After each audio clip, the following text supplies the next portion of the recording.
Welcome back, friends. This is Porcelain Graves TV, where we use generated images to retell or create stories for your enjoyment.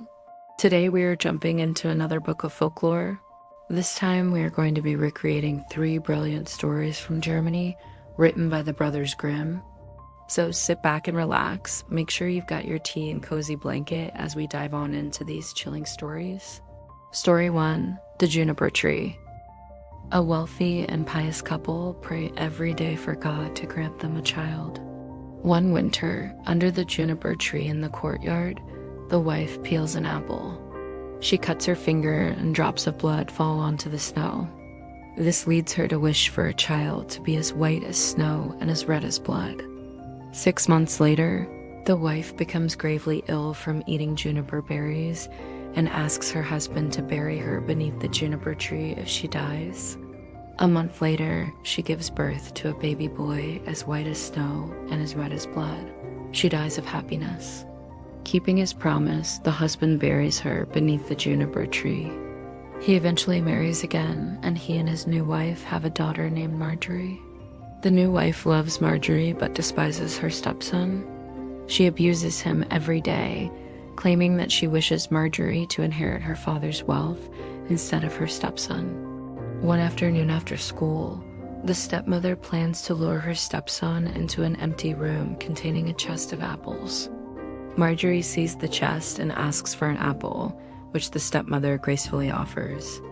However, when the boy enters the room and reaches down the chest for an apple, the stepmother slams the lid onto his neck, decapitating him. The stepmother binds his head with the rest of his body with a bandage and props his body onto a chair outside, with an apple on his lap. Marjorie, unaware of the situation, asks her half-brother for an apple. Hearing no response, she is forced by her mother to box him in the ear, causing his head to roll onto the ground. Marjorie profusely cries throughout the day, whilst the stepmother dismembers the stepson, body, and cooks him into a blood soup for dinner. She later deceives her husband by telling him that his son stayed at the mother's great-uncle S house. The husband unwittingly eats the blood soup during dinner and proclaims it to be delicious. Marjorie gathers the bones from the dinner and buries them beneath the juniper tree with a handkerchief. Suddenly, a mist emerges from the juniper tree and a beautiful bird flies out. The bird visits the local townspeople and sings about its brutal murder at the hands of its stepmother. My mother, she killed me. My father, he ate me. My sister, little Marjorie, gathered together all my bones, tied them in a silken handkerchief, laid them beneath the juniper tree. Kewit, Kewit, what a beautiful bird am I. Captivated by its lullaby, a goldsmith, a shoemaker, and a miller offer the bird a gold chain, a pair of red shoes, and a millstone in return for the bird singing its song again. The bird returns home to give the gold chain to the husband while giving Marjorie the red shoes. Meanwhile, the stepmother complains about the raging fires within her arteries, revealed to be the real cause of her anger and hatred towards her stepson.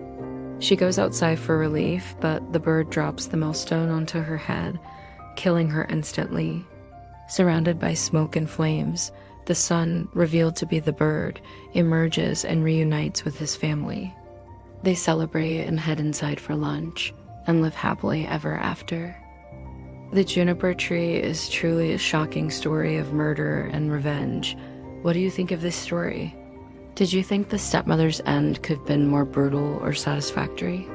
They all go to lunch and live happily ever after. A bit anticlimactic, if you ask me. Oh well, on to our next story. This next story by the Brothers Grimm is a short and sweet story about struggles and the loss of a child. Story 2, The Rose. There was once a poor woman who had 2 children. The youngest had to go every day into the forest to fetch wood. Once when she had gone a long way to seek it, a little child who was quite strong came and helped her industriously to pick up the wood and carry it home, and then, before a moment had passed, the strange child disappeared. The child told her mother this, but at first she would not believe it. At length she brought a rose home and told her mother that the beautiful child had given her this rose. and had told her that when it was in full bloom, he would return. The mother put the rose in water. One morning, her child could not get out of bed. The mother went to the bed and found her dead, but she lay looking very happy. On the same morning, the rose was in full bloom. This story gets me every time, the heavy symbolism in this story. What part hits you the hardest and why? There has been many variations of the rose, all having different endings and meanings, but the original, in my opinion, is the best. The stories from Brothers Grimm just send chills down your spine and captivate you with their tales. We now move on to our last story. Despite having a character with the same name, this story is not related to the Brothers Grimm fairy tale, Snow White. This story has little in common but the similar name of its fair-skinned girl. Story 3, Snow White and Rose Red. Snow White and Rose Red are two little girls living with their mother, a poor widow, in a small cottage by the woods.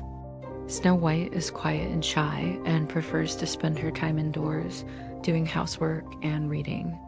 Rose Red is outspoken, lively, and cheerful, and prefers to be outside. They are both very good girls who love each other and their mother dearly, and their mother is very fond of them as well. One winter night, there is a knock at the door. Rose Red opens the door to find a bear. At first, she is terrified, but the bear tells her not to be afraid. "I'm half frozen, and I merely want to warm up a little at your place," he says. They let the bear in, and he lies down in front of the fire. Snow White and Rose Red beat the snow off the bear, and they quickly become quite friendly with him. They play with the bear and roll him around playfully. They let the bear spend the night in front of the fire. In the morning, he leaves trotting out into the woods. The bear comes back every night for the rest of that winter, and the family grows used to him. When summer comes, the bear tells them that he must go away for a while to guard his treasure from a wicked dwarf. During the summer, when the girls are walking through the forest, they find a dwarf whose beard is stuck in a tree. The girls rescue him by cutting his beard free, but the dwarf is ungrateful and yells at them for cutting his beautiful beard. The girls encounter the dwarf several times that summer and rescue him from some peril each time, for which he is ungrateful. Then one day, they meet the dwarf once again. This time, he is terrified because the bear is about to kill him. The dwarf pleads with the bear and begs it to eat the girls. Instead, the bear pays no heed to his plea and kills the dwarf with one swipe of his paw. Instantly, the bear turns into a prince. The dwarf had previously put a spell on the prince by stealing his precious stones and turning him into a bear. The curse is broken with the death of the dwarf. Snow White marries the prince, and Rose Red marries the prince's brother. And that's our reimagining of Snow White and Rose Red. A story of sisterhood, courage, and unexpected friendship, now brought to life through the lens of a generated art, from enchanted forest to bear-shaped secrets. I hope these visuals helped you see the story in a whole new light. If you enjoyed this blend of folklore and digital magic, don't forget to like, subscribe, and ring the bell so you won't miss future retellings. I've got more Grimm tales, historical legends, and anime-inspired twists coming your way. Drop a comment below. What story should we reimagine next? And if you spotted any hidden symbolism in the art, I'd love to hear your take. Until next time, keep dreaming, keep creating, and remember, even the oldest stories still have new secrets to share.